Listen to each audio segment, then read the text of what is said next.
I can't get away from the Lions.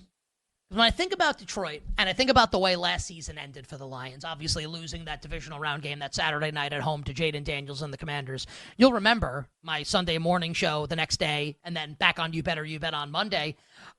I didn't throw Dan Campbell under the bus, or Aaron Glenn under the bus, or Jared Goff under the bus, or Ben Johnson under the bus. I said the reason the Lions lost this game is because basically every good player on their defense is hurt. I said it then, and I still think it now.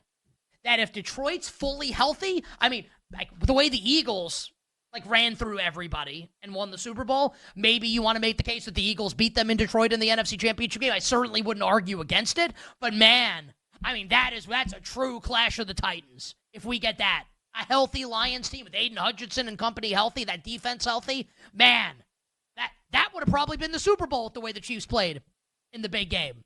Lions against Eagles in the NFC Championship game. Detroit's going to get all these guys back from injury. The Lions are insanely talented. And I know they lost both coordinators, Ben Johnson to the Bears and Aaron Glenn to the Jets, as head coaches. Femi and I were talking about this a little bit before the show started, that we kind of hope that as the season draws closer, that we start to get some anti-Lions sentiment built into the market, that people are anti-Detroit because the coordinators are both gone as head coaches. I can't get away from the Lions here.